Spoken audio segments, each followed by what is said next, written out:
Hello students, today we are going to do a revision class for unit 1 and 3, whatever we learned in the previous classes, right? The first unit we have planning in sports, right? So from planning in sports we learned meaning of planning. Okay, यहाँ of लिखना by mistake रह गया. तो meaning of planning, objectives of planning, various committees and their responsibilities, pre, during and post. Pre, during and post tournament responsibilities of committees, tournament and its importance, types of tournaments, extramural and intramural, meaning, objectives and their significance, right? Meaning of planning हम लोगों ने ये सारे से हम लोगों ने पहले डिस्कस किया हुआ है. सो वापस से हम नहीं जाएंगे इतने deep. Simply will see meaning of planning क्या था. देखिए, कोई भी एक गेम हम लोग ऑर्गेनाइज कर रहे हैं, उससे आगे हम लोग को स्ट्रेटजी बनाते हैं. ठीक है, कि ये गेम कैसे ऑर्गेनाइज होगा, कहाँ से पैसा आएंगे, कहाँ कहाँ से कितने ऑफिशियल्स चाहिए, कहाँ से टीम आएंगे, कितने टाइम ये कितने बजे ये मैच स्टार्ट होंगे. ठीक है, ये सारा जो मतलब रेस्पॉन्सिबिलिटीज़ है, ये सब हम लोग पहले कोई स्ट्रेटजी बनाते हैं, हम लोग पहले ही डिसाइड करते हैं. उसको क्या बोलते हैं? Planning, right. तो next objectives of planning. Objectives of planning में क्या क्या था, जैसे कि to reduce unnecessary pressure, to maintain a good control over all the activities. ठीक है, सब एक्टिविटीज़ का हम लोगों के पास कंट्रोल होता है. To facilitate proper coordination. ठीक है, to reduce the chances of mistakes. कोई मिस्टेक नहीं होता है जब हम लोग एक प्रॉपर प्लानिंग के साथ जाते हैं. तो इंक्रीज इफ़िशिएंसी, काम करने का जो इफ़िशिएंसी है वो बढ़ जाते हैं. To enhance creativity. ठीक है, क्रिएटिविटी एनहेंस होता है. जैसे कि एक प्लानिंग हम लोग कर रहे हैं, प्लानिंग कब करेंगे? एक गेम जब होंगे उससे आगे, तो हम लोग के पास उस टाइम बहुत टाइम मिलेंगे, तो सोच समझ के हम लोग प्लानिंग के साथ वो ऑर्गेनाइज करने जाएंगे. तो क्रिएटिविटी, जो क्रिएटिव आइडियाज़ हैं उस टाइम हम लोगों को मिलते हैं, तो उससे वो प्रोग्राम बहुत अच्छे से ऑर्गेनाइज होता है. Next, to enhance sports performance. Sports performance कैसे डेवलप होता है? जैसे कि स्पोर्ट्स ट्रेनिंग पकड़ लो. स्पोर्ट्स ट्रेनिंग में क्या है, एक प्लेयर हम लोग जब बनाने जाएंगे, उससे आगे हम लोग क्या करते हैं, एक प्रॉपर स्पोर्ट्स जो ट्रेनिंग शेड्यूल है या सिस्टमेटिक ट्रेनिंग प्रोग्राम हम लोग बनाते हैं कि प्लेयर्स को कैसे उन लोगों का परफॉर्मेंस कैसे डेवलप कर सकते हैं.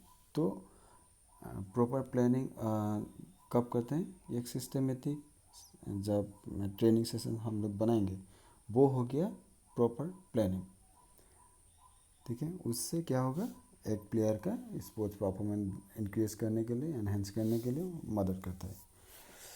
तो next, various committees and their responsibilities. उसमें क्या क्या था, जैसे कि मतलब एक कोई भी इवेंट हम लोग ऑर्गेनाइज करने जा रहे हैं, तो उससे आगे हम लोग को सम कमिटीज़ चाहिए, राइट.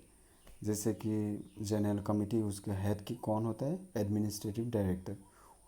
ओके, उसके बाद आते हैं एग्जीक्यूटिव कमिटी. ठीक है, एग्जीक्यूटिव कमिटी के नीचे काम करते हैं, कोई एक पर्टिकुलर पर्पस के लिए हम लोग कमिटीज़ बनाते हैं. जैसे कि first aid committee, publicity committee, उसका काम होता है पब्लिश करना. बोर्डिंग एंड लॉजिंग कमिटी, उन लोगों का काम होता है जो रहने का, खाने का, जो भी बोर्डिंग लॉजिंग का काम होता है वो सब देखता है. रिसेप्शन कमिटीज़, ठीक है, decoration committees, transportation committee, ground and equipment committee, committee for entertainment and refreshments, committee on entries and programmes, committee for officials. Okay, announcement committees, ये सब हैं. जैसे कि अनाउंसमेंट कमिटी क्या होता है, जैसे एक इवेंट हो रहा है, ठीक है, ड्यूरिंग कंपटीशन कोई भी अनाउंसमेंट का जो भी रिस्पॉन्सिबिलिटीज़ होता है वो announcement committee will see. Okay, first aid committee, कोई एक प्लेयर इंजर्ड हो गया तो उन लोगों को फर्स्ट एड प्रोवाइड करना, ठीक है, मेडिसिन प्रोवाइड करना। फाइनेंस कमेटी, उन लोगों का क्या काम होता है, जैसे कि बजट बनाना, ठीक है, पैसा कहाँ से आ रहा है, कितना पैसा आ रहा है, कहाँ कहाँ कितना पैसा इन्वेस्ट करना है, और उन लोगों को लास्ट में रिपोर्ट बनाना है, जिसके मदद से जो फर्दर कोई भी इवेंट ऑर्गेनाइज होने जा रहा है तो उसके हिसाब से ही वो फर्दर जो इवेंट ऑर्गेनाइज होंगे उसके हिसाब से ही होता है। तो ये सब है various committees and their responsibilities. Next है pre, during and post tournament responsibilities. जैसे कि प्री टूर्नामेंट रिस्पॉन्सिबिलिटीज़ मतलब कोई एक टूर्नामेंट के पीछे आगे, मतलब प्री टूर्नामेंट, टूर्नामेंट से आगे हम लोग जब जो जो रिस्पॉन्सिबिलिटीज़ होता है, ठीक है, क्या क्या होता है, जैसे कि हम लोगों को फिक्सर बनाना है, ठीक है, बजट बनाना है, ठीक है, शेड्यूल बनाना है, ठीक है, तो टीम कहाँ कहाँ से कितना टीम आएंगे उन लोगों को वो एंट्रीज फॉर्म्स देना है, ग्राउंड एंड इक्विपमेंट रेडी रखना है, ठीक है, ये सब हो गया pre tournament responsibilities.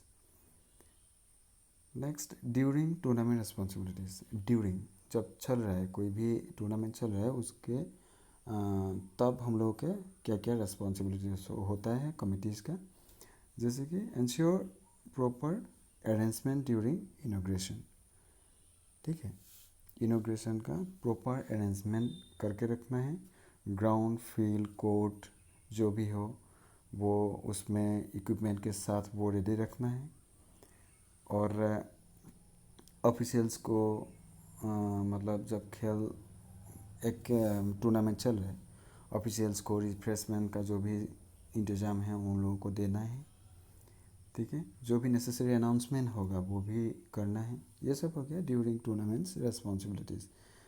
Next post tournament responsibilities. Post tournament responsibilities में क्या क्या होता है, जैसे कि prize distribution, prize and certificate distribution, ठीक है, और मैच रिपोर्ट कलेक्ट करना, मीडियाज़ को प्रॉपर एक रिपोर्ट देना है, तभी तो जाके वो मैच रिपोर्ट के बारे में एक पब्लिश कर सकते हैं। तो पेमेंट, ऑफिशियल को पेमेंट करना है, ये सब हो गया। चीफ गेस्ट, जैसे कि चीफ गेस्ट को मेमेंटोस देना है, ये सब है पोस्ट टूर्नामेंट रिस्पॉन्सिबिलिटीज़। कमिटीज़ का पोस्ट टूर्नामेंट रिस्पॉन्सिबिलिटीज़ होता है। उसके बाद आता है टूर्नामेंट, ठीक है, and importance of tournaments. Importance of tournaments में क्या क्या आता है, जैसे कि डेवलपमेंट ऑफ स्पोर्ट्स स्किल।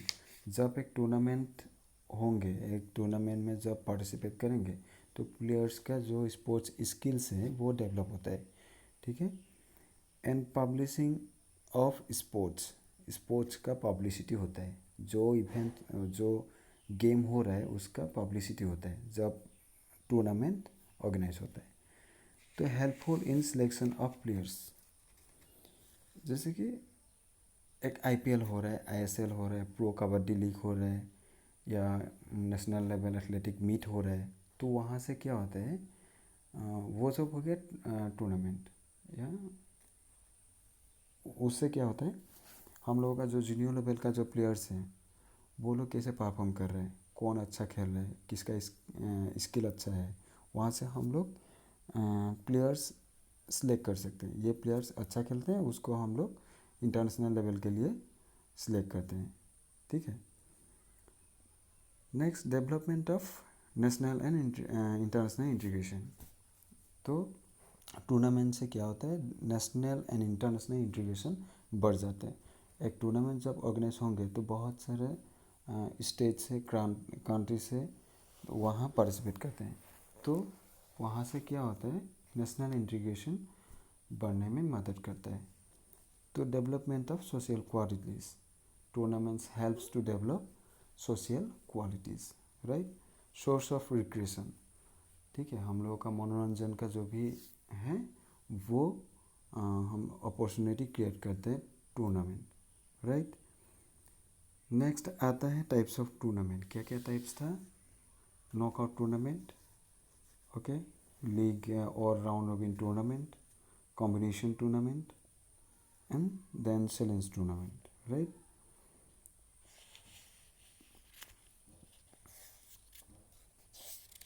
और उसमें भी था लीग टूर्नामेंट का टाइप है बहुत सारा, ठीक है, single league tournament, double league tournament, ठीक है, ये सब हो गया types of tournament. Next extra moral and intramural, ठीक है। इंट्रामुरल क्या है, जैसे कि इंट्रा मीन्स इनसाइड विदिन, ठीक है, मोरल्स मीन्स वॉल। हम लोग जब हम लोग के स्कूल से मतलब स्कूल में कोई एक इवेंट ऑर्गेनाइज कर रहे हैं, जैसे कि स्पोर्ट्स मीट हो रहा है, नेशनल क्या बोलते हैं, एनुअल स्पोर्ट्स मीट हो रहा है, तो वहाँ क्या होता है, सिर्फ स्कूल के बच्चे लोग ही वहाँ पार्टिसिपेट कर सकते हैं, कोई भी बाहर से आके पार्टिसिपेट नहीं कर सकते। तो उसको हम लोग क्या बोलते हैं, इंट्रामुरल, जो स्कूल के अंदर हो रहा है, कैंपस के अंदर हो रहा है, ठीक है। तो ऑब्जेक्टिव्स क्या क्या है इंटरमुरल का, जैसे कि अगर जो प्लेयर बाहर जाके पार्टिसिपेट नहीं कर सकते, क्योंकि हम लोग बाहर तभी भेजेंगे ना तब जब एक बच्चा बहुत स्ट्रांग है कोई गेम में, मतलब थ्रोइंग में स्ट्रांग है, मतलब अच्छा है, रनिंग में अच्छा है, तो उसको भेजेंगे बाहर खेलने के लिए, ठीक है। सभी को वो मौका नहीं मिलता है स्कूल में जितने बच्चे हैं, तो इंटरमुरल क्या करते हैं, वो उन बच्चे लोगों को वो अपॉर्चुनिटी देने में मदद करता है।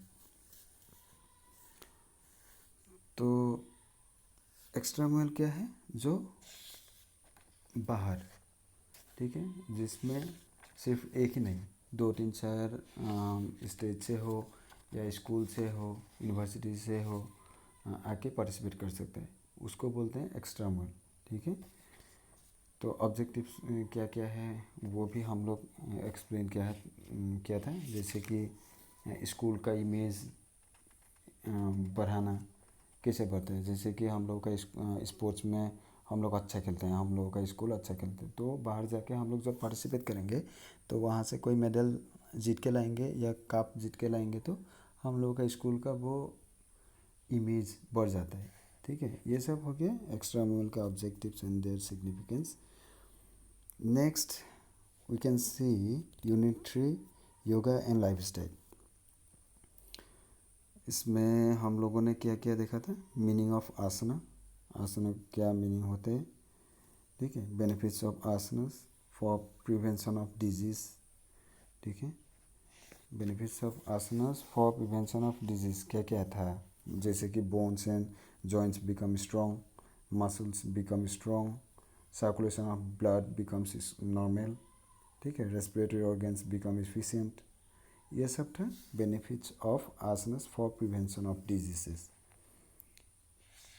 Next we saw for prevention of obesity various asanas and procedure and benefits and contraindications for Vajrasana, Padahastasana, Urdhva Trikonasana and Ardhamashendasana, ठीक है। ये सारे जो आसनास था उसका भी हम लोग प्रोसीड्यूर मैंने वीडियो में दिया था क्लास में, प्रीवियस क्लास में हम लोगों ने देखा, और बेनिफिट्स एंड कॉन्ट्राइंडिकेशंस भी हम लोग अच्छे तरह से देखा। तो नेक्स्ट हम लोगों ने देखा था for prevention of asthma various asana, ठीक है, अस्थमा प्रिवेंट करने के लिए जो आसनास हम लोग प्रैक्टिस करते हैं वो भी देखा, जैसे कि procedure benefits and contraindications for Sukhasana, Chakrasana, Gomukhasana, Parvatasana, Bhujangasana, Paschimottanasana and Matsyasana, ठीक है। तो इसका प्रोसीड्यूर एंड बेनिफिट्स कॉन्ट्राइंडिकेशंस हम लोगों ने एक्सप्लेन किया था, डिस्कस किया था लास्ट क्लास में। तो जब तुम लोगों का ये ऑनलाइन टेस्ट होगा, अपकमिंग जो ऑनलाइन टेस्ट है तुम लोगों का, ये 2 चैप्टर से तुम लोगों को क्वेश्चन आएंगे, तो तुम लोगों को ये सब पढ़ना है, अच्छे से लिखना है, ठीक है। Best wishes to everyone.